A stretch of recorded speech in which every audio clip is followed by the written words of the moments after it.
Cabinet Secretary, Minister of Health, accompanied by Harik Mutai and Mary Mudhoni Muriuki, in the presence of Honorable Dr. Robert Pukose. Please around.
Next in line, Your Excellency, is Honorable Ezekiel Mashogu, Cabinet Secretary, Minister of Education, accompanied by Dr. Belio Kipsang, Dr. Esther Moria, and Dr. Beatrice Inyangala Muganda, in the presence of Honorable Julius Meli.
Next in line, Your Excellency, is Honorable Rebecca Miano, accompanied by Abdi Dubat Fido, Idris Salim Dakota, in the presence of Peter Lochakabong.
Next in line, Your Excellency, is Honorable Mithika Linturi, Cabinet Secretary, Minister of Agriculture and Livestock Development, to be accompanied by Philip K.R. Sama, Honorable Jonathan Mweke, in the presence of Honorable John Kanyuitia.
Next in line, Your Excellency, is Honorable Kipchumba Murkomen, Cabinet Secretary, Minister of Roads and Transport, to be accompanied by Engineer Joseph Mbugwa, Mr. Mohamed Dakar, in the presence of Honorable George Masharia Kariuki.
Next in line, Your Excellency, is Mr. Eliud Owalo, Ministry of Information, Communications and the Digital Economy, to be accompanied by Professor Edward Kisiangani, Engineer Tonui, in the presence of Honorable John Kiarie Waweru.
Next in line, Your Excellency, is Honorable Florence Kaibore, Cabinet Secretary, Minister of Labor and Social Protection, to be accompanied by Mr. Geoffrey Kaituko and Mogosi Motari, in the presence of Honorable Alice Wambui Nganga.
Next, Your Excellency, is Honorable Ababu Namwamba, Cabinet Secretary, Minister of Youth Affairs, the Arts and Sports, be accompanied by Ismail Maalim Madei, Engineer Peter Tum, in the presence of Honorable Daniel Wanyama Sitati.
So next in line, Your Excellency, is Mr. Sakaria Mwangi, Cabinet Secretary, Ministry of Lands, Public Works, Housing and Urban Development, to be accompanied by him, Honorable Generali Korir Nixon, Mr. Charles Hinga Mwaura, Mr. Joel,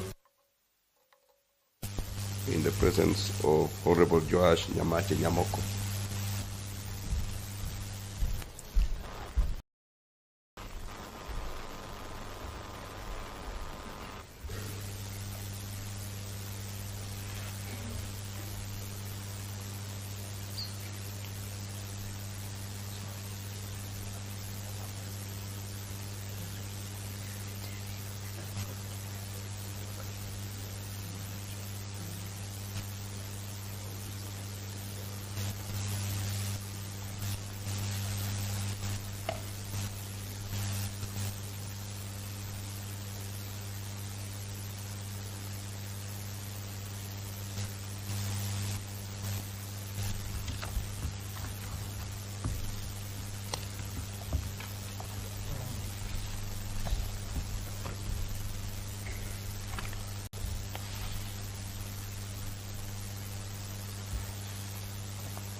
Next in line, Your Excellency, is Honorable Penina Malonza, Cabinet Secretary, Minister of Tourism, Wildlife and Heritage, to be accompanied by John Lekakeny Ololtua, Ms. Musaiya Sylvia Kihoro, and Ms. Umi Mohamed Bashir, in the presence of Honorable Javed Kareke Mbuki.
Excellency, next in line is Honorable Davis Kaichirchir, Cabinet Secretary, Minister of Energy and Petroleum, to be accompanied by Mr. Alex K. Washira and Mohammed Liban, in the presence of Honorable Vincent Musyoka Musau.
Excellency, last but not least, is Honorable Sir Cabinet Secretary, Minister of Mining, Blue Economy and Maritime Affairs, accompanied by PS Mwangi, SC Jagi, and Mr. Shadrach Madini, in the presence of Honorable David Gikaria and Honorable David Owen.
Ya Mkroini nimeoa kwa hii familia kubwa ya Bwana Solomon Mwangithika.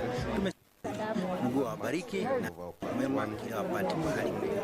Tumesema treat your seat for part 2 to begin.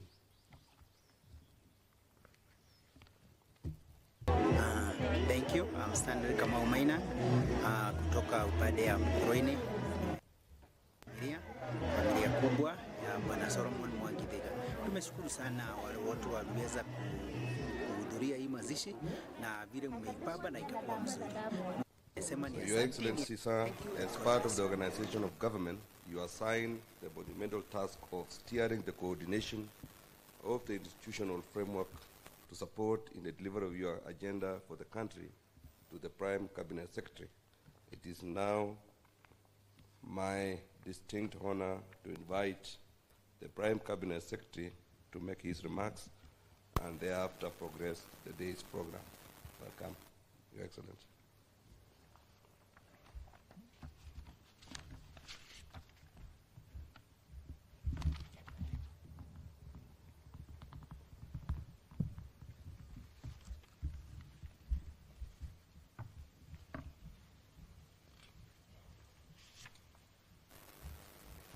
Your Excellency, the President of the Republic of Kenya, Dr. William Samoei Ruto, Your Excellency, the Deputy President,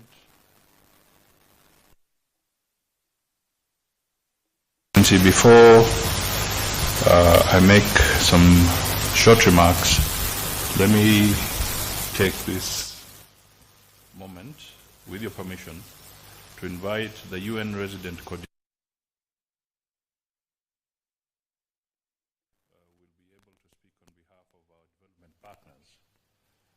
as we cooperate on matters of development in the country. Dr. Steve Jackson.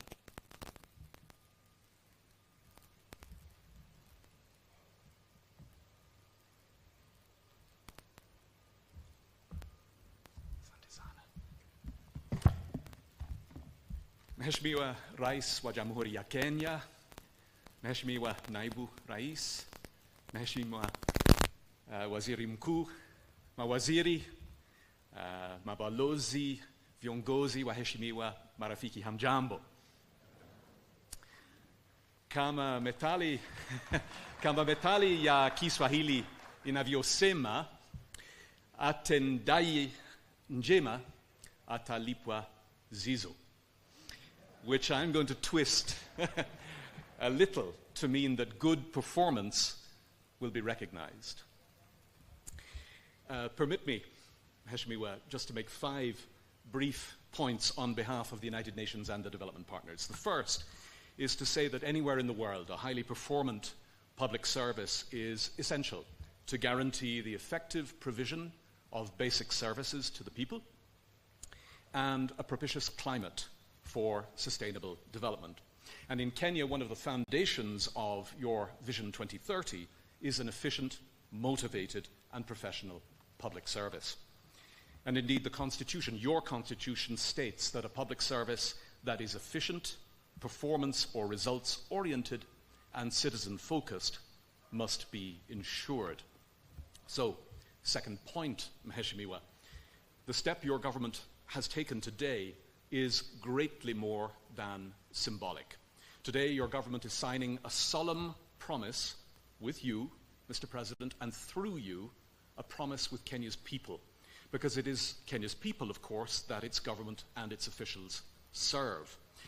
The Kenyan people need and deserve a truly 21st century government and public service, laser-focused on delivery, on that famous deliverology that we all talk about, and free from any blemish of bad governance.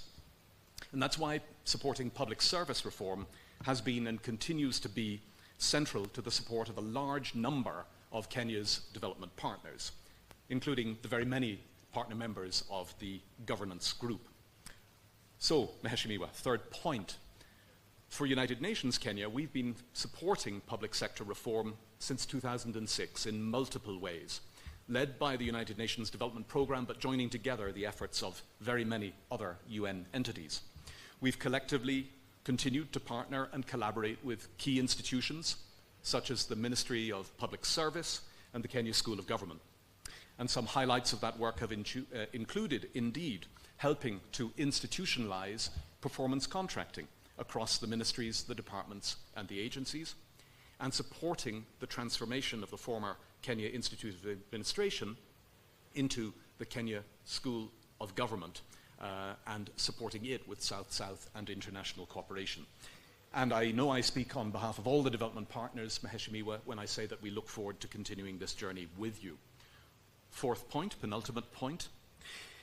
Of course, in line with Kenya's devolution journey, effective public sector delivery also has to be ensured below the national level, at the devolved, empowered county level. And since 2017, UN Kenya and many development partners, including particularly Sweden, Finland, and Italy, working directly with the UN, have collectively supported the Ministry of Public Service and the Council of Governors to help develop the county performance management framework.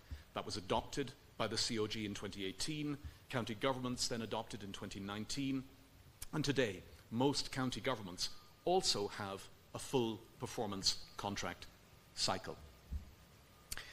As I close, Mheshimiwa Rais, my last point is about us, the development partners. A word on the efficiency, effectiveness, and performance of your development partners. We also owe you a performance contract. Along with my brother, the Ambassador of the Netherlands, as United Nations Resident Coordinator, I've recently had the honor to become the co-chair of the Kenya Development Partners Group. And ensuring the efficiency and the effectiveness and the performance of the support that the development partners provide is something that is very dear to our hearts. Excellency, prior to your election, you and I spoke of the importance that you attach to a proper and regular structure of dialogue with the development partners. And getting that structure of dialogue with the partners up and running is something that will really ensure that performance contract between us and you. So we're performing in the way that the government and the people need us to. So we're looking forward very much to building and operating that new structure of development partner dialogue with you and with your government as a matter of priority.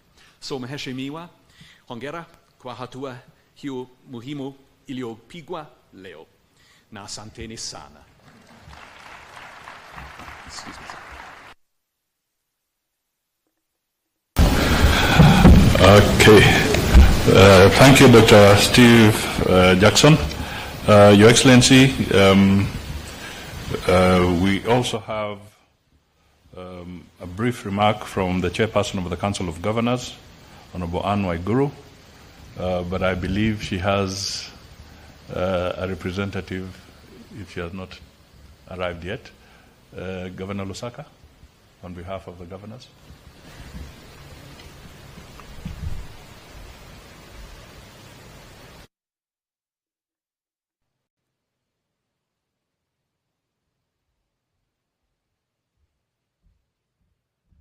Your Excellency, the President of the Republic of Kenya, Your Excellency, the Deputy President of the Republic of Kenya, Honorable Cabinet Ministers, PSs, distinguished ladies and gentlemen, on behalf of the Chair, who should be around, quite a number who are caught at the gate, Your Excellency, because of traffic, but power abhors a vacuum, and I know they are somewhere they are held.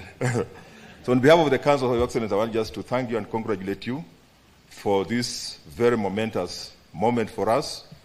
What is measured gets done. And having served as a permanent secretary before, I know what performance contracting means. This is an agreement on what is going to be delivered by the ministries. And during our period, Your Excellency, we never had it colorful the way it is today.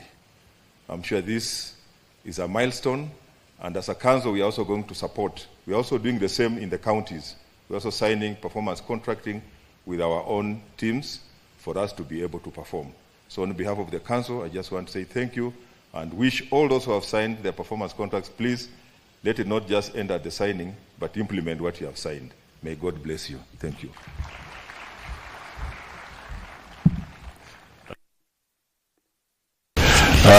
Your Excellency, let me note that from Steve Jackson, we have, I think, one or two other members of the diplomatic corps. If they are here, they can just rise where they are. Members of the diplomatic corps who had joined us for this particular session. Your Excellency, apart from those who have executed the contracts today, we also have members of independent commissions If they can also rise where they are. Thank you. We acknowledge you. Asante sana. Your Excellency, you also have the chairs of various boards and their CEOs. If you can rise where you are. Wow. Asanteni sana, tafadhali.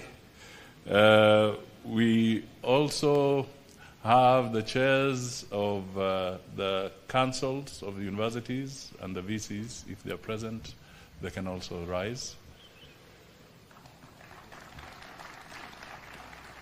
Asanteni sana. We also have the various legislators who came in, heads of committees. If they are present, again, you can rise, the ones who made it. Thank you for representing the Parliament. I believe I have covered a cross-section of those who are in attendance. Your Excellency, without going through all the protocols, let me just very quickly make some few remarks and then invite the Deputy President to invite you. But of course, one of the things I've learned from Lusaka is that I think one of the things we need to learn in our performance contract is to beat the traffic. Now that our President is spot on time, then we just have to learn to navigate the traffic.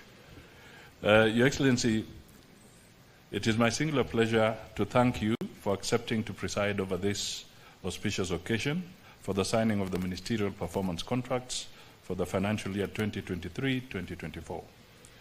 Your Excellency, Kenya's overall development agenda, as espoused in the Vision 2030, is dependent on a public service that is citizen-focused, results-oriented, efficient, motivated, and foremost corruption-free. Consequently, the government has adopted strategic initiatives based on the aspirations of the bottom-up economic transformation agenda, better derived from the Kenya Kwanza manifesto. The aim is to capitalize on the gains already made from implementation of public sector reforms to spur socio-economic development. Performance contracting is one of the fundamental performance management tools being implemented in the public service. This prized tool has been implemented continuously for the last 19 years, and its full entrenchment will ensure the realization of our country's long-term economic development goals.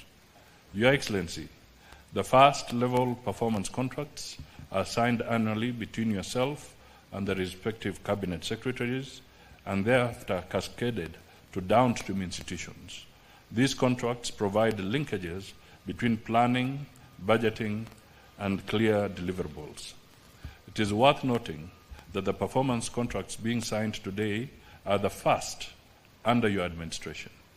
There is excitement that your administration has aligned budgets to specific programs and projects under the medium-term plan 4, which is better sector priorities. This ensures synergy between budgetary resources and specific targeted deliveries. The introduction of performance contracts in the public service gives credence to the urge, which has been referred to, what gets measured gets done. Adoption of performance contracts by ministries, departments, and agencies establishes uniformity, consistency, and objectivity in measuring public service performance. Sustained implementation of the contracts should enable public institutions to refocus on improving institutional governance and efficient use of public resources, leading to effective service delivery as demanded by us by the Constitution. Your Excellency, Executive Order Number 1 of 2023 entrusts my office with coordination of performance management in the public service. Since then, I have made several promissory pronouncements regarding the public service we envision for Kenya. Today, I will restrict myself to presenting a report leading to today's event. The first port of call was to register re-engineer performance management through tested strategic initiatives. First, the performance contracting process has been automated through the development and rolling out of the Government Performance Contracting Information System. This has made the process fully web-based and therefore set to minimize the need for lengthy interpersonal interventions and consequently saving valuable management time. Second, my office has initiated the development of a public service management bill that seeks to streamline performance management in the public sector. It will provide a framework for rewarding meritocracy and performance while fawning on ineptitude and discouraging non-performance. I must add that this is the first time public service management will be anchored in law. The optimal deployment of the human resource in the public service will gain immensely from this bill, as it intends to give legal backing to officers who toil without reward or promotion. Your Excellency, even as we demand optimal output from our public service, we must urgently cure it of lack of career progression and almost lifelong acting in positions. Your Excellency, it is evident that acting in a position for long durations demotivates public service officers. Third, we are currently in the process of developing a public participation bill jointly with the AG's office that aims to reinforce the positive transformation brought about by the 2010 Constitution of Kenya. It proposes to establish clear standards for effective public participation and to create a robust framework for the management and coordination of public participation initiatives throughout Kenya. Cognizance of the constitutional principles and values of governance, the proposed bill seeks to place the citizens at the heart of governance processes, thereby ultimately promoting more inclusive and accountable governance. By doing so, we aim to strengthen the state-society relations and ensure that the voices of citizens are actively considered in decision-making processes. Your Excellency, the background to this is that in tandem with performance management, public sector reforms are vital to a government that is responsive, efficient, and citizen-centric. These reforms aim to transform our public institutions, streamline processes, eliminate bureaucratic hurdles, and enhance governance and service delivery. It is clear in my mind that by undertaking these reforms, we are creating an enabling environment that fosters economic growth, attracts investments, and improves the quality of life for all Kenyans. However, to effectively implement performance management, productivity mainstreaming, and public sector reforms, we must adopt a multifaceted approach, embracing a culture of continuous learning, professionalism, and perfection will enhance effectiveness and efficiency in MDAs. For this reason, we will ensure regular monitoring, evaluation, and reporting of progress. This will enable us to identify areas in need of improvement and take corrective actions. Furthermore, transformation of performance management will create efficiency through investment in state-of-the-art technologies, providing training and capacity building opportunities. It will augment a culture of collaboration and knowledge sharing and shear off the existing silo mentality. By harnessing the power of digital transformation, we can automate processes, reduce redundancies, and maximize productivity. This brings me to the issue of corruption. Your Excellency, the public is tired of our persistent appeals, pleas, demonstrations, and threats against corruption. It is time to act and act decisively to end this scourge, especially the temptations in the public service. As the executive, we are ready to do our bit. The Auditor General, the control of budget, churn out disturbing revelations about blatant theft of public resources. These reports are invariably confirmed by Parliament. The question is, where is the missing link in bringing culprits to account? Your Excellency, we must require all agencies in the criminal justice system to save us the agony. They must do Kenyans justice And this is not weaponizing state agencies against anyone. All we are asking them to do is work without doubt, fear, or favor. Your Excellency, your firm hand here is most critical. My office coordinated a stakeholders forum to review the performance contracting guidelines. There was unanimous consensus that we refocus MDA's performance contracts to deliver more on their core mandates.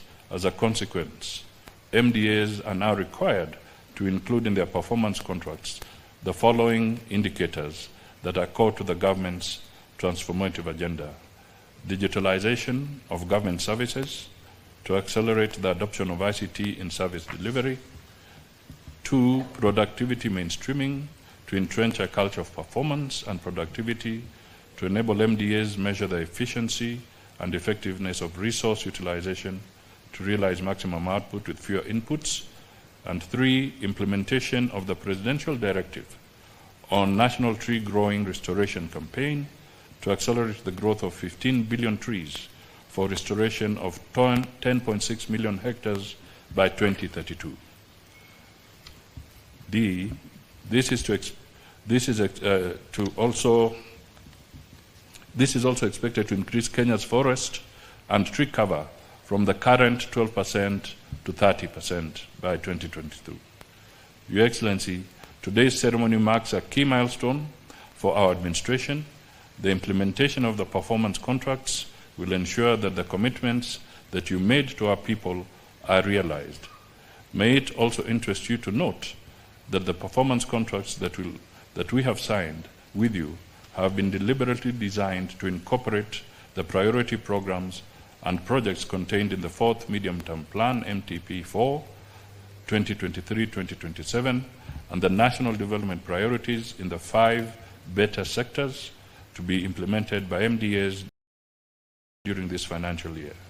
The remaining performance contracts will be finalized, signed, and cascaded to other levels to facilitate timely implementation of commitments captured in the contracts for this financial year. May I thank all the Cabinet Secretaries, Principal Secretaries, Chairpersons, and Executive Officers of state corporations and development partners for supporting the entrenchment of performance management in the public service. I assure you that I have not taken your support for granted, and it will not be in vain. In conclusion, Your Excellency, I do recognize your immense support in the institutionalization of performance management in the public service, which is core to the realization of a citizen-centric public service. I thank you. It is now my singular pleasure to invite Your Excellency, the Deputy President, to make remarks, and thereafter invite His Excellency, the President.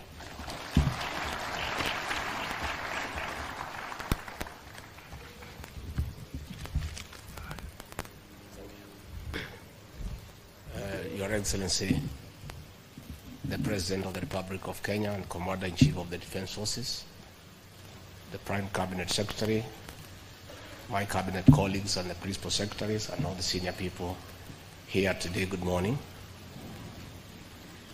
Your Excellency, I don't have a written speech because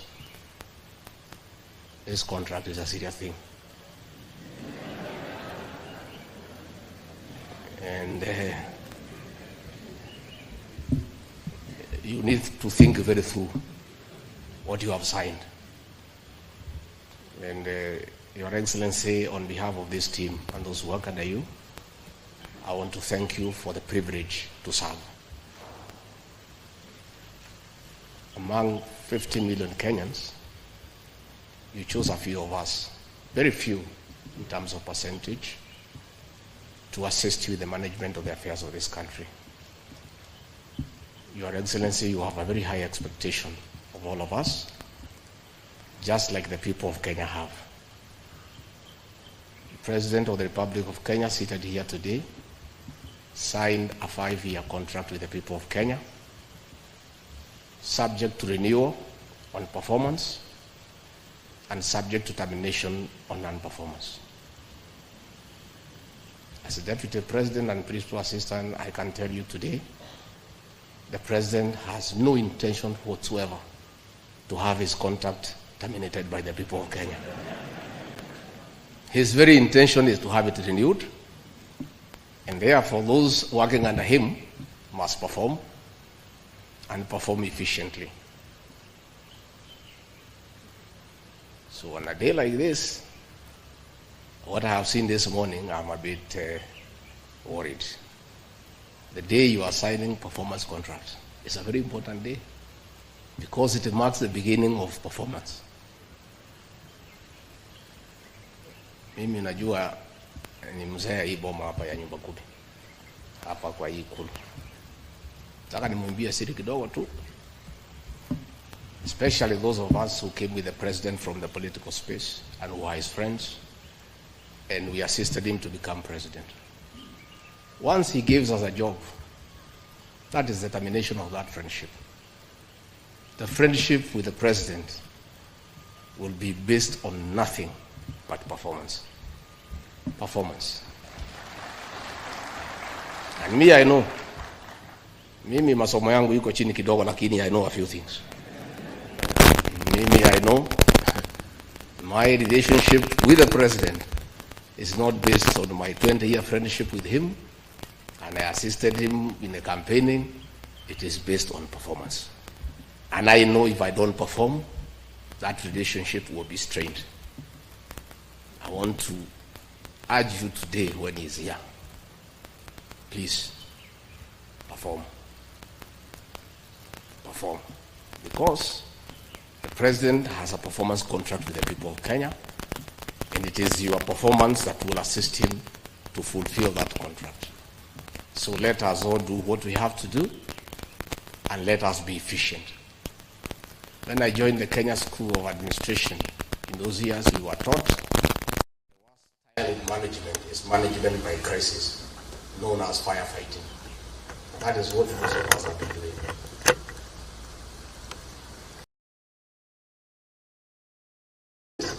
The deadline is when you are running around. Your Excellency, before I call you, I just wanted to comment about one matter. Last week, you took a decision to limit foreign trips by all the citizens here to a certain number in a year, which is very unfortunate. That should not have been the case. People should have regulated themselves to travel when it is necessary. But because of the opulence, that all ministers and PSs were out of the country most of the time, the president had to put a stop and say you can only do so much. And sometimes I wonder, why do you have to honor every invitation that you have been given to every country? Your Excellency, at times we have tried to hold cabinet committees, we can't. 5, 6, 7, 8 ministers are out of the country. Some change clothes at the airport from one country to another. That is the truth.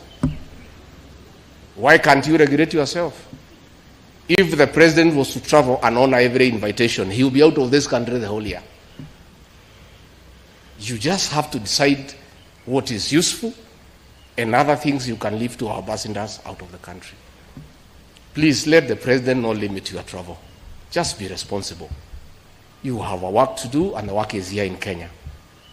Again, Your Excellency, we have done so much as an administration, but the information is not out there.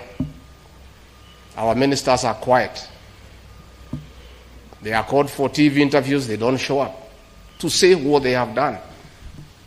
And then the media have a field day because nobody talks for government. I would rather we spend more time explaining to the people of Kenya what we have done in our respective dockets as opposed to travel. And if we have to travel, let's travel up country to where our wananchi are and explain what we are doing. I don't think the president will cap your travel out of Nairobi. I don't think he will. I don't think he will. So mimi nimemwibia siri tu kidogo kama mzee nyumba 10 hapa. Nimeona watu wale wamechelewa, nikaona rais unaniona ninamjua. Nikaona uso yake nikajua hapa kimeumana. Sababu leo ni siku ya performance contract. Ile siku muhimu sana ya kuja kuweka. Na wewe umefika pale rais anakaa. tayari amekaa na ndiye rais wa Jamhuri ya Kenya. Wewe umechelewa ukiwa kuona nani? Who else have you gone to see? These are things myself I don't understand. As I said, mambo ingine sielewi. So mimi boss nachunga kazi yangu. Unajua rais, tangu uniteue I've been late in your meeting one day only. Na rais, wewe ndio ulinichanganya siku hiyo. Because ulisema utatoka hapa saa 1:30 tukutane airport saa 2, ukatoka saa 12:30. Sasa by the time nimefika nikakuta umeketi. And I was embarrassed because where else was I when my boss is seated waiting? Where else would I be? How do you explain where uko wapi? Rais amekaa, you work for him, he has arrived before you. I don't understand. I don't know how you plan, but hata kama iko traffic jam, hii traffic jam haijakuja Kenya leo, inajulikana tangu zamani. Mimi nilifika hapa saa 1:30, PM alifika hapa saa 1:30 na mkutano ulikuwa saa 3. Not because we have no work to do. Si hakuna haja kuamuka hii masaa na hii baridi tungelala. Lakini tunakuja kwa rais wa Jamhuri ya Kenya who has given us a job, who is very busy. Wewe utachelewa ukiwa wapi? So those are things, as you sign these contracts, you need to think about. But I want to assure you, from what nimesikia asubuhi hii, from today, tufanye kazi. Marafiki wa rais wa zamani, tufanye kazi. Kipimo ni kazi peke yake. Mimi nimesikia na mimi nakubaliana na rais, kazi. Let us work. Let us do what we need to do to help the president. And he has set the pace. Let us follow the leader, because he is the leader. If his pace is to keep time, let's keep time.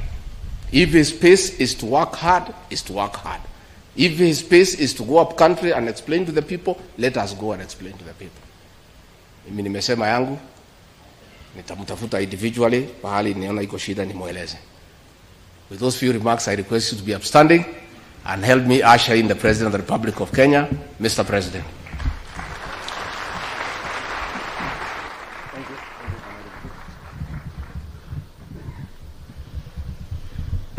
Thank you very much. Let's take our seats. Asanteni sana. Mr. Deputy President, Prime Cabinet Secretary, Ministers, PSS, our good ambassadors, the representation of the Council of Governors, the representation of Parliament present, chairs of parastatals and CEOs, ladies and gentlemen, good morning.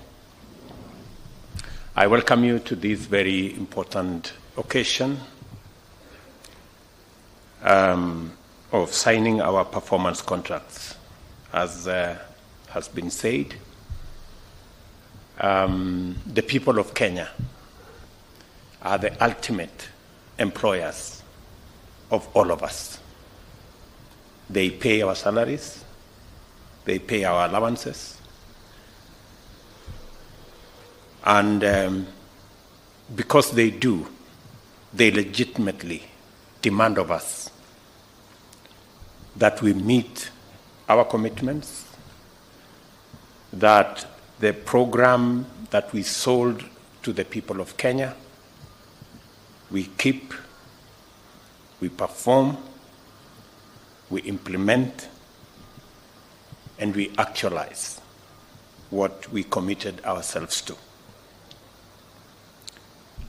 Let me say that before I make my statement, that there are two fundamental things that I want us, the people who are the senior-most members of our administration, that we have a historic moment as a country to make Kenya the great country that we always wanted it to be. We've discussed, there's been many analogies as to what countries that started with us. We've discussed about Malaysia, we've discussed about Singapore, we've discussed about the Asian tigers. and we have made all manner of references, I want to say that this is the historic moment for Kenya to be the great nation that we always wanted it to be. And history has given us the opportunity, those of us seated here, to be the men and the women that will bring the greatness of our country to where it is and to where it should be. It's a very defining moment from where I sit, because I see in the midst of the most vigorous national debate in our nation's democratic history. For a few years now, the cost of living has been an oppressive yoke around the necks of most Kenyans, and its most punitive effects have been felt by vulnerable people, most of them at the bottom of our economic pyramid. The COVID-19 pandemic, for example, not only brought home the intense local impact of tremendous external shocks occasioned by disruption of international supply chains and markets, it also revealed the limitations of the prevailing economic model and exposed the full extent of the nexus between the state and citizens. For those who had jobs, majority of whom were in the informal sector, the prices of essential commodities rose beyond the purchasing power of their incomes, demonstrating the precarity of the majority of our people's livelihoods, and serious illness brought with it the ever-present threat of poverty arising from exorbitant medical costs. Although there was opportunity to use the COVID-19 downtime to increase agricultural productivity, subsidizing farm inputs was not a priority compared to vendor-driven pandemic-related expenditure, which eventually failed due to wastage, corruption, non-performance, and delays. Other measures and programs undertaken during this time exacerbated the suffering of Kenyans at the bottom and made many people question the priorities of their government. This was the beginning of the national conversation that subsists to this minute and has anchored robust engagements which defined the last election and subsequent political and policy discourse. The primary bone of contention is, who does the government work for? An old and favored approach to answering this question was to pledge to do more, in fact, much more, of the same old policies, programs, projects, and interventions that have failed at such a high cost that poverty, unemployment, and underdevelopment are actually intolerable. The other option was to embrace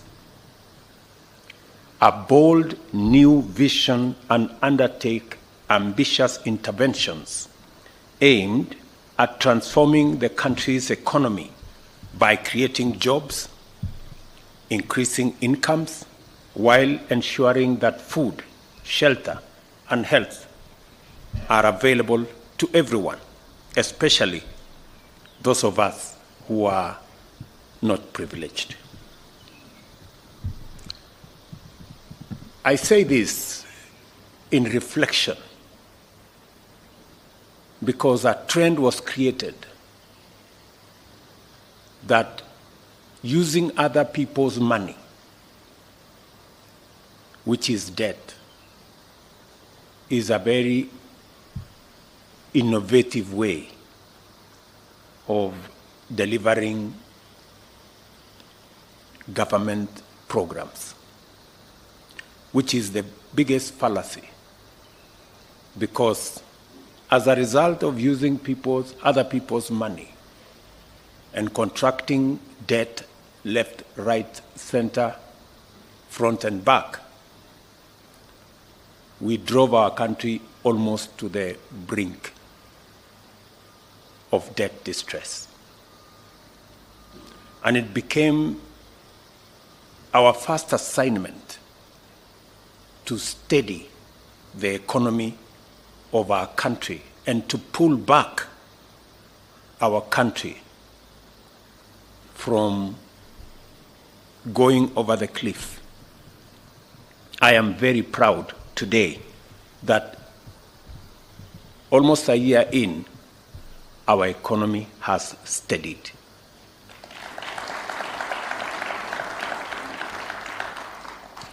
I am very proud today that the interventions that we have taken, though not popular, though very painful, but I want to say here, they have paid off. Today, our country is on fairly sound economic footing. And our decision to do more around collecting our own taxes, to do more about living within our means, and to borrow less, and to work on our fiscal deficit, I must admit, has paid off better than I even thought myself. And I want to thank the people of Kenya for having confidence in the measures that we have taken. We engage Kenyans all over the length and breadth of our country on the most urgent priorities and the best ways and means of implementing them. Ultimately, it became clear that the new approach to national development was not only going to be ambitious and visionary, it was also going to be radical and transformative. To begin with, the plan was going to turn the national development agenda upside down. From the traditional top-down model that is essentially elite-centric to a bottom-up model that is citizen-centric and people-centered. Secondly, the model would aim to positively impact millions of Kenyans at the bottom by focusing interventions where the greatest number find their livelihoods, which is the informal sector and especially agriculture and the hustler economy. Thirdly, a new model will entail measures to not only create millions of jobs and increase incomes, but also reduce the cost of living by mitigating the cost of energy, transport, shelter, healthcare as a share of household incomes. We agreed with Kenyans that to deliver this transformative model, 5 sectors would form the core pillars of our agenda to bring down the cost of living, eradicate hunger, create jobs, expand the tax base, improve our foreign exchange balance, and deliver inclusive growth, and to do so from the bottom up. These sectors are agriculture, micro and small medium enterprise economy, affordable housing, universal healthcare coverage, and digital superhighway with a creative economy. These form the pillars of Better, our plan, the bottom-up economic transformation agenda, which sets out my performance contract with the people of Kenya that I entered on behalf of all of us to be delivered by the entire government. The terms of the contract are fairly straightforward. In return for paying their due taxes in a timely fashion, the citizens of this country not only expect but are entitled to receive the benefits of all government services in a prompt and satisfactory manner. By virtue of our governing mandate, we are committed to the performance of our part of the contract, and so in full. I have talked to many Kenyans as I travel out of my office. I was in Murang'a the other day, and speaking to ordinary people, they have confirmed that they do not want their country saddled with unnecessary punitive debts. They were clear to me. And they have committed that, yes, they are going to pay taxes, but they demand, and rightfully so, delivery of every service that is due to them, and that nobody steals their money. That they were unequivocal. The robust national debate over the bottom-up economics demonstrated that the people of Kenya are highly engaged with the policies that affect their interests and are ready to give good policies a chance. The animation which characterized national and parliamentary debate over Finance Act is, in my view, had more to do with the absence of a consistent culture of promise-keeping in our politics and of faithful alignment between government policy and the people's aspirations. As a result, there are Kenyans who do not even believe that a government has an obligation to deliver its pledges, and view manifestos and campaign platforms as empty political performances and meaningless tricks and noise. You know, because for a very long time, we've made campaign pledges to be what you say looking for votes when you don't actually mean to deliver on them. In fact, there are even leaders, including members of the clergy, who have been sympathetic and tried, with the best intentions, to suggest ways of enabling the government and myself to run away from some of the commitments we made in the campaigns. Some clergy have said, I think it's okay. You made a promise, but it's difficult to keep, so just, you know. And it's because of the culture that has been built. Many people did not believe that we are going to have a hustler fund. Many people did not believe that we are going to reduce the cost of fertilizer. Many people did not believe that we are going to hire 55,000 teachers in under 1 year, because commitments, promises have been made with no intention to keep any of those promises. And I see the difficulty that people have when we have to make difficult decisions. They think that we have overcommitted ourselves. I want to tell the people of Kenya, the commitments we made, the promises we made, we will keep each and every one in full.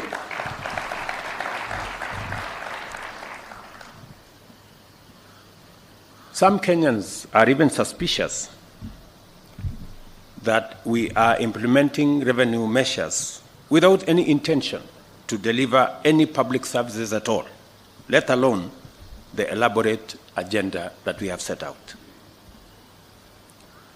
While I appreciate the goodwill and concern, I wish to state in no uncertain terms, in order to clear any confusion and to give comfort to all Kenyans, that this administration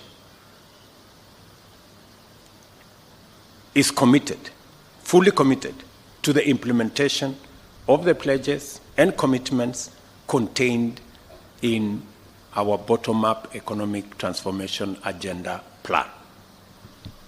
We promised that our government would defend the Constitution and constitutionalism, institutionalize issue-based, performance-oriented politics, and implement better our plan. We shall not run away from any of the commitments therein. We will keep them.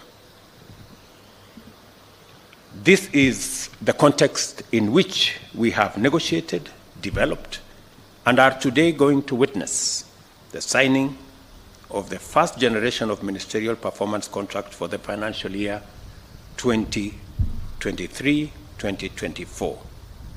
Performance contracting in the government of Kenya is now in its 20th year of continuous implementation, and over that time, the performance contracts have evolved into a robust tool employed by government for measuring the performance of ministries, departments, and agencies in serving the people of Kenya. I don't know whether it is because these performance contracts have been going on for 20 years that many people maybe mistakenly think that it is a ritual. And that is why people resort to the old incompetent excuses that there was traffic, for them not to be in a public, the most important public function. We have a job because we have a contract. If you cannot keep time with your employer, you have basically dismissed yourself. I mean, it's just as simple as that. So, for those who came late, who are members of the executive, I will be expecting a written explanation, and it should not include matters of traffic, on why they do not take these performance contracts seriously. Because if you do not take this performance contracting seriously, it means we do not take the contract with the people of Kenya on performance seriously. And that can be a very serious indictment on anybody.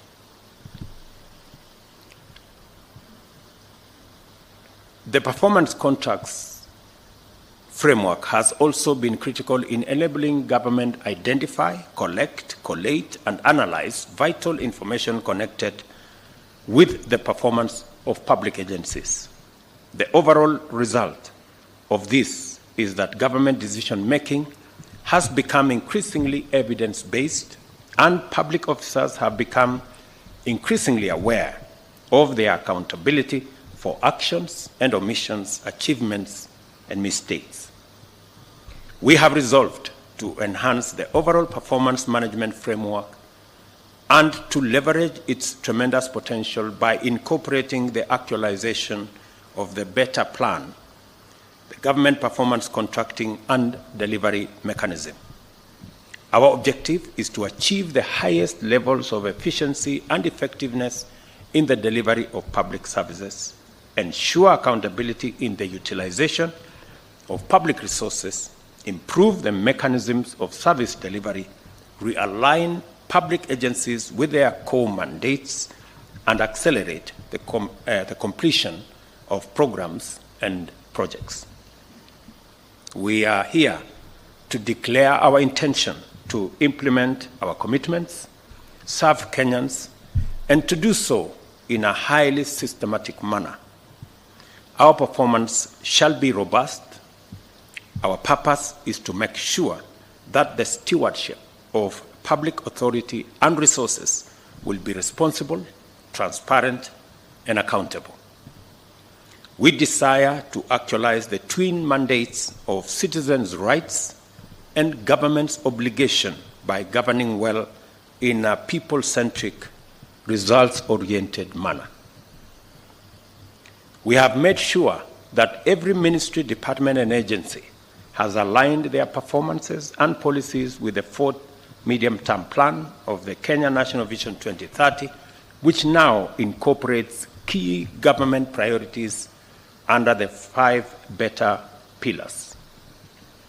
It is now a fundamental duty of cabinet secretaries, principal secretaries, chief executive officers of state corporations, and the principals of tertiary education institutions to implement obligations under their performance contracts by taking every measure to execute key government priorities on time and with the allocated resources. In keeping with our commitment to deliver, the performance contracts have been perfected through a rigorous process of vetting key priorities and ring-fencing their funding through the National Treasury. Every instrument that shall be derived from these contracts for implementation by MDAs must replicate this model, and it shall be the duty of cabinet secretaries to ensure full implementation and conformity. As I stated in April, during the launch of Performance Evaluation Report, performance management shall be implemented throughout government, and no public institution funded through the Exchequer will be exempt. You will recall that in our manifesto, we set out the principles that would guide the implementation framework of the bottom-up economic transformation agenda, which is prioritization, sequencing, and financing. Today, we are translating this aspiration to actionable instruments and at the same time unpacking them into the following commitments. Absorption of allocated funds, including externally mobilized resources. And we have indicated in the performance contract, which every minister has a copy, and I also have a copy. So it will be easy for us to know who is doing what and who is not doing whatever. Measures to reduce the levels of pending bills. You know what we need to do about pending bills. Digitization of government services. I already asked every minister, every PS to make sure their ministries, state departments, parastatals, agencies under them work with the ministry responsible, ICT and Interior, to make sure that we move all government services digital platform for purposes of efficiency, for purposes of ease of delivery of those services, and making sure that all public resources are accountable, are accounted for.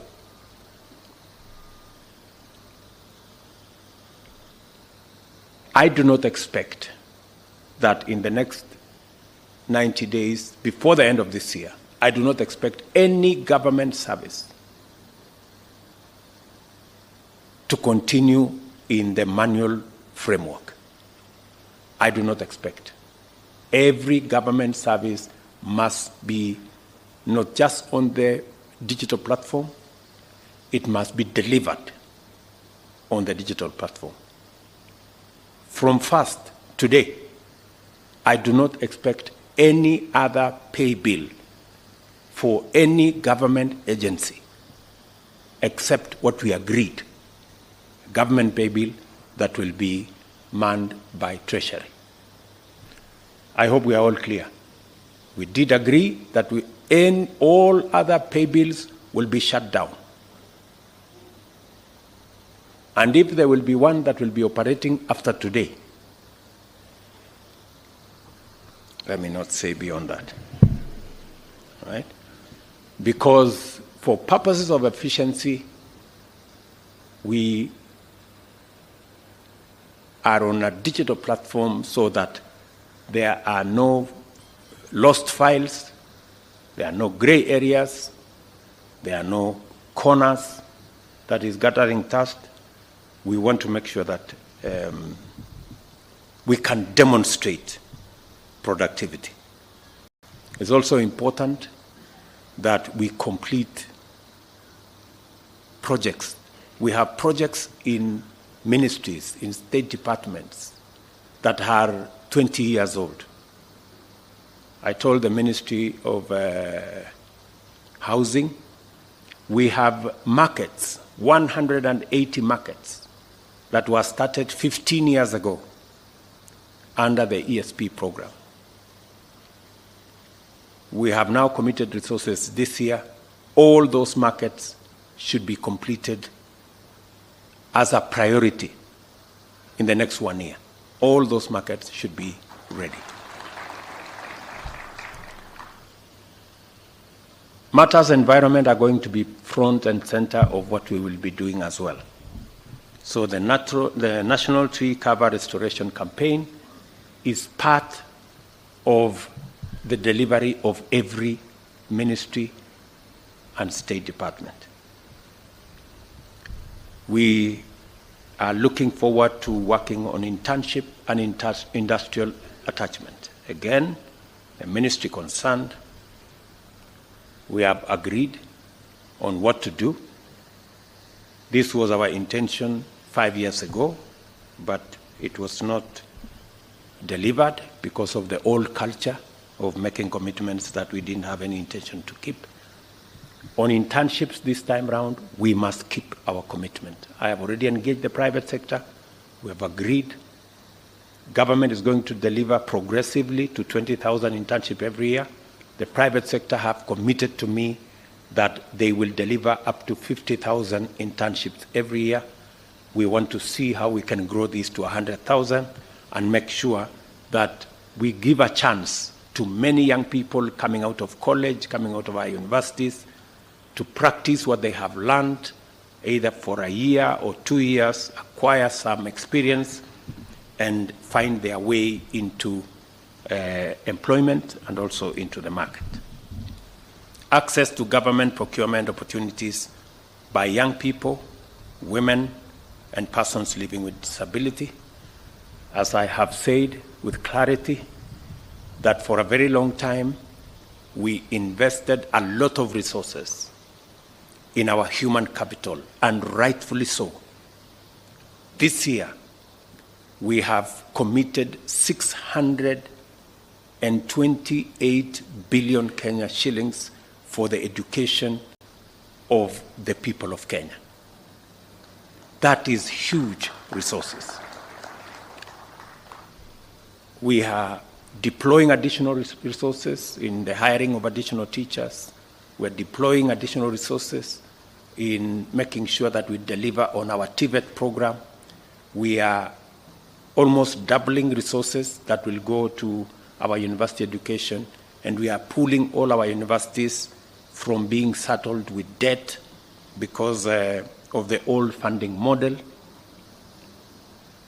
But different from the past, this year, we not only have a program on education and training, we also this year have a program on what happens when our children come out of college, come out of school, and come out of our universities. That's why we have clarity on how we are going to create jobs this year. We have clarity that we are going to have a clear plan on how to create jobs. And I expect that every ministry and every department will be aligned. Whether it is our housing plan to create 1 million jobs, whether it is our digital space and digital jobs and Ajira and ICT hubs to create digital jobs, whether it is the Ministry of Labor working with the Ministry of Foreign Affairs, and all other departments that work with human capital development in that space for our foreign employment opportunities, targeting another 1 million or so jobs. That whole ecosystem is now going to be part of what we must deliver as government. We must deliver the jobs as much as we are delivering on education and training.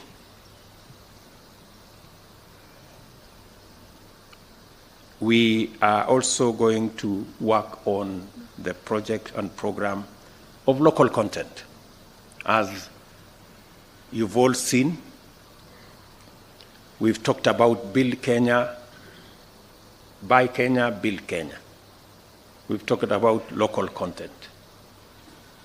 For the first time in this year's finance bill, we are making fiscal intervention to make sure that we expand our manufacturing as a percentage of GDP in our country by deliberately discouraging imports that we can produce locally, whether it is cement, whether it is steel, whether it is furniture, whether it is fish, and all the other things that we've always imported when we can manufacture them locally using local talent, local expertise, local resources, and building our local manufacturing and industrial capacity. I am very proud that we are now moving in that direction as part of what we must do. As I mentioned before, many Kenyans have been disappointed by the endless cycles of unfulfilled pledges. Because of our long history of white elephant projects and corruption scandals, some see these commitments as vendor-driven kickback rackets, disguised conspiracies to embezzle public funds. There are people who are listening to us out there. When they hear we are going to do CAIPs, County Aggregation Industrial Parks, they hear we are going to do markets, we are going to build this road, we are going to deliver on that dam, they think it's an opportunity for them to go and steal public money. I want to tell you in broad daylight, eyeball to eyeball, that will not happen. Please, good people. Yes. I have had a heart-to-heart discussion with my cabinet. I want to do the same with the rest of the government bureaucracy from PSS down to directors. It will not be business as usual. I made a commitment to the people of Kenya that there will be no money to steal. There is only money to deliver on the programs, on the projects, on the aspirations of the people of Kenya.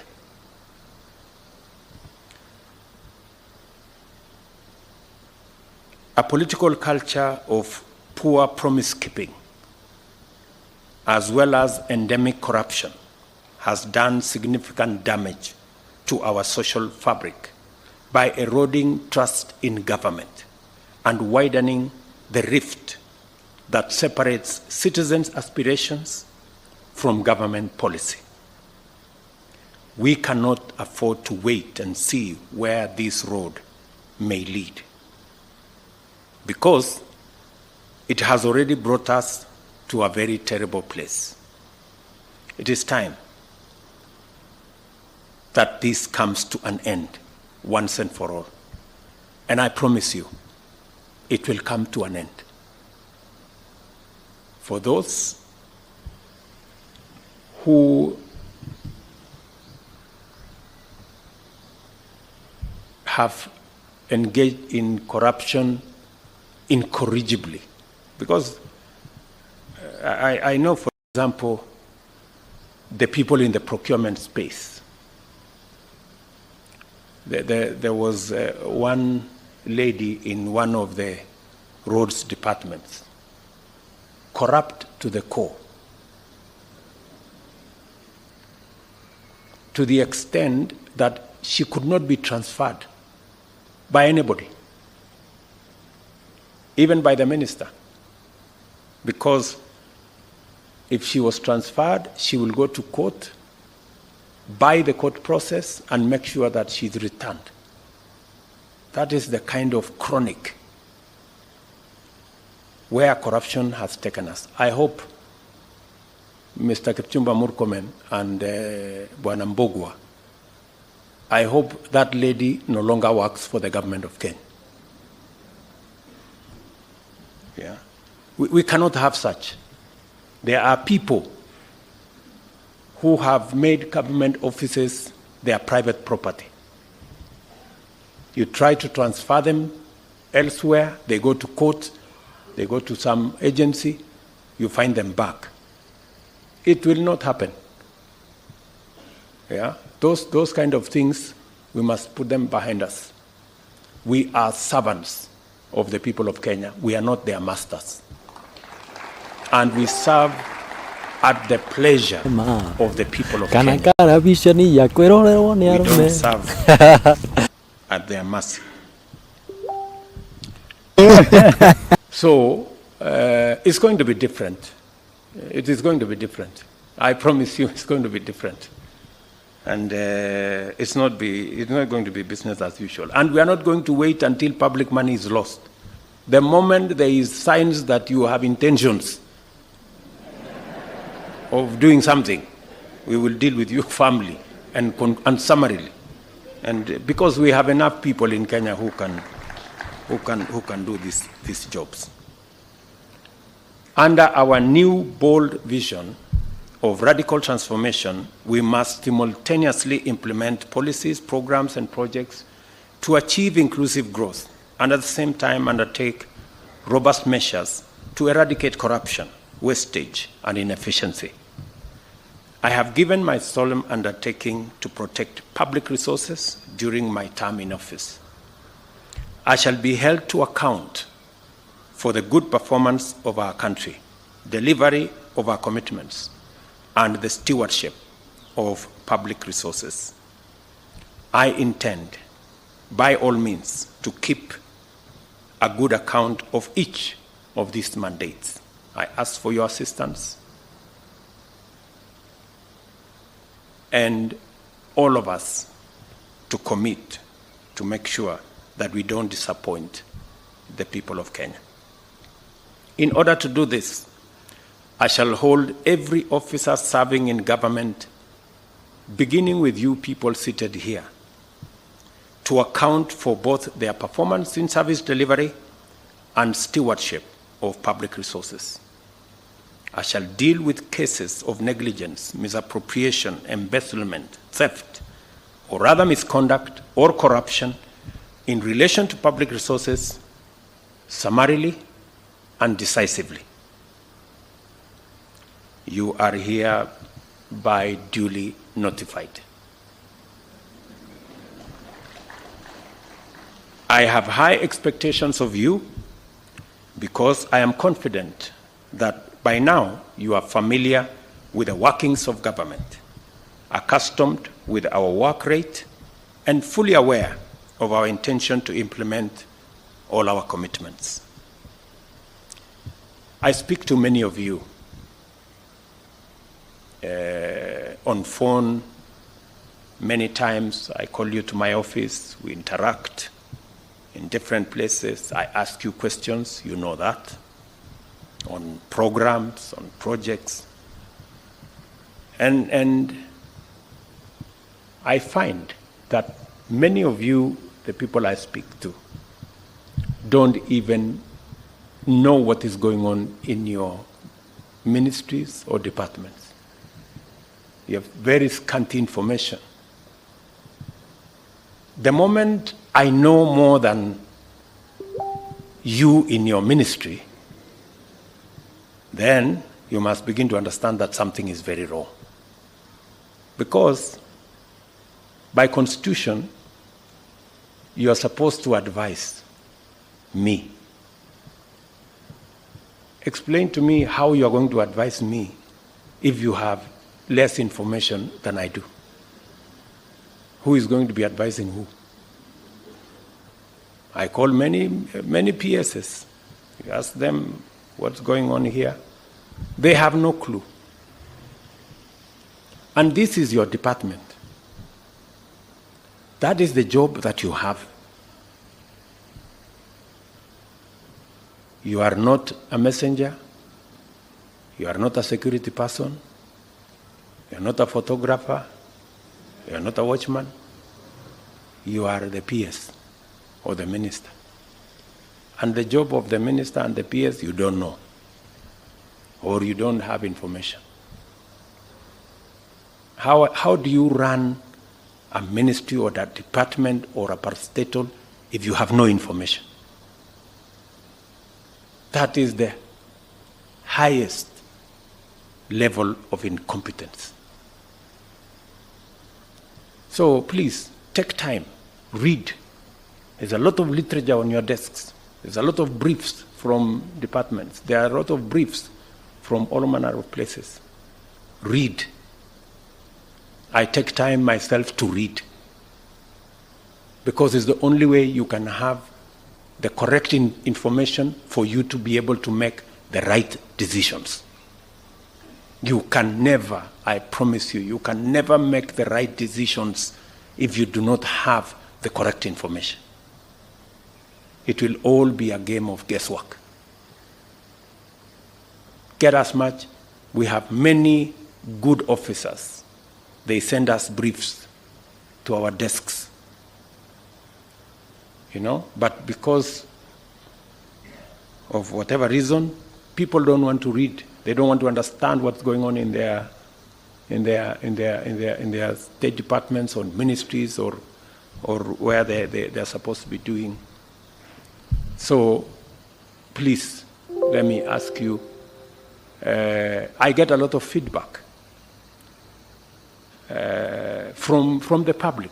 For example, I was in Kwale, and I stopped in Likoni, and I was talking to the public, and one of them was asking me, Mr. President, we haven't quite understood how the Hustler Fund Phase 2 is working.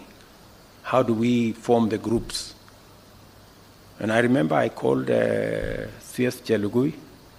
I didn't find him, so I called his PS, and I found her, and I explained to her, I told her, look, the public is not understanding this. Did I call you or not on Sunday? I told you this is what the public is saying. Please do more sensitization on Hustler Fund Phase 2. Sindio?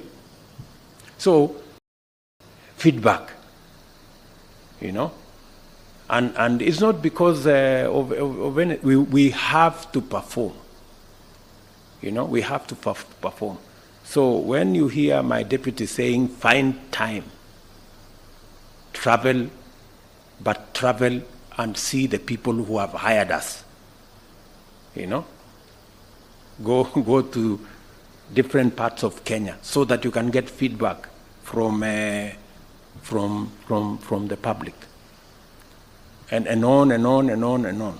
So this is what we must all, when we talk about citizen-centric, it is ultimately the citizens we are serving. As I have said, I wish all of you, and I have said this with clarity, you have my goodwill. Always, I am always available to any minister, to any PS, if they are not sure of what they are supposed to do. I have instructed the head of public service to be available. My economic team is here. I want them to stand up if they are here this morning. Members of the team, they are here. Simameni, I'm sure, I think some of them got late also. They should know better.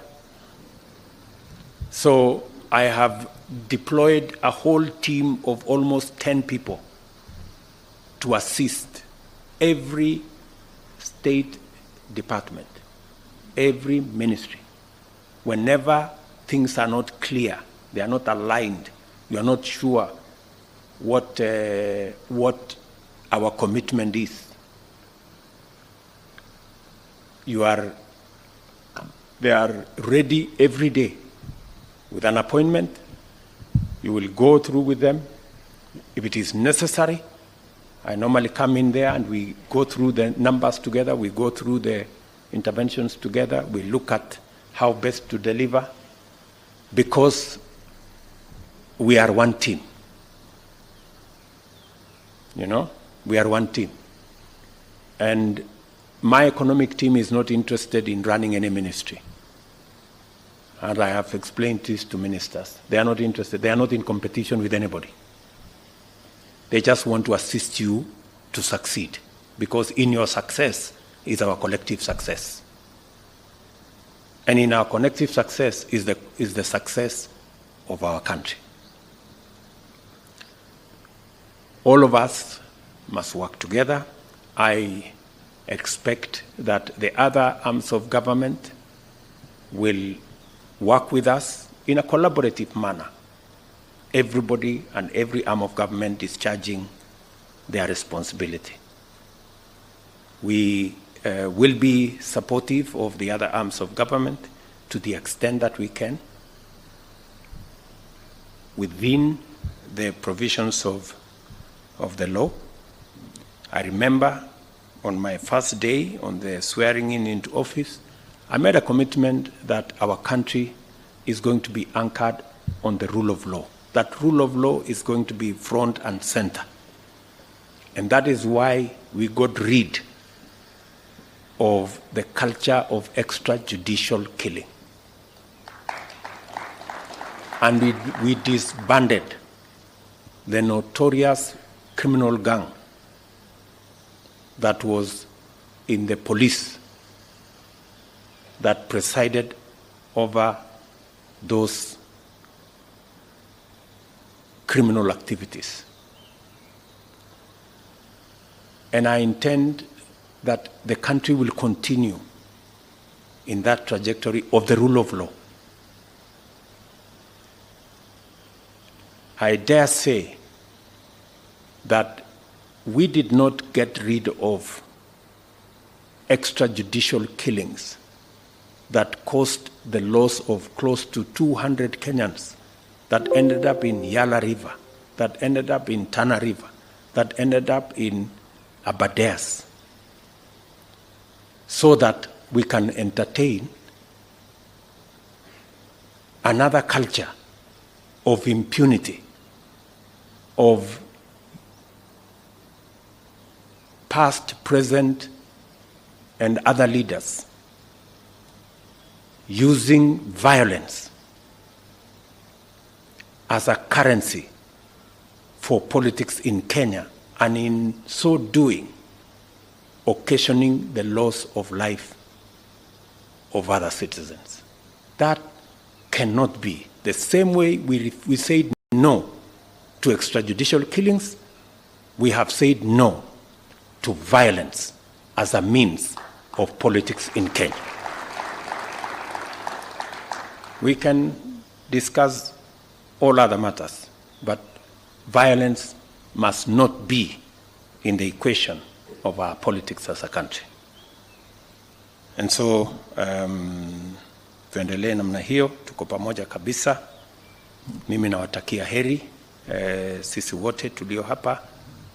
Vile nilisema pale mbeleni, tuko na nafasi mzuri sana kama taifa kubadilisha taifa letu la Kenya.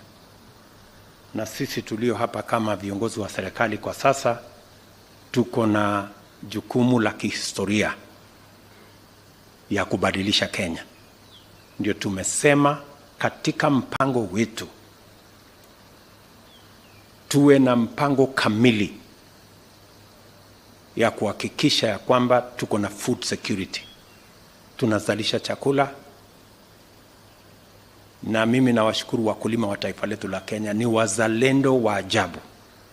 Mwaka huu kazi wakulima wamefanya haijawahi kuonekana, ndio tuzalishe chakula. We can actually double our food production in Kenya and eliminate the shame of hunger in Kenya. Vile vile tuko na mpango kamili, mpango mzima wa kuzalisha ajira katika taifa letu la Kenya kupitia mpango wa housing, kupitia mpango wa digital jobs, mipango mingine ya kuzalisha ajira, na vile vile kukuza uchumi wa taifa letu la Kenya, ndio tuongeze mapato, tuondoe umaskini. That plan, we have a historic moment to achieve it, and I am trusting you as the senior-most team to provide leadership, working of course with our development partners and all the other good people that are working with us. I therefore remind you to pursue and maintain the highest professional standards and observe the principles and values of public service under Article 232(1) of the Constitution. I also encourage you to keep a copy of this performance contract in sight at all times to anchor your reflections and to focus your intentions and your actions so that we can all have a good account of ourselves a year from today. I wish you success in your work, good people, and look forward to presiding over the release of the results of your performance at the end of this financial year. Asanteni sana. Thank you very much. God bless you, and God bless our great country, Kenya. Asanteni sana. Thank you. Let us all rise and finish with the national anthem.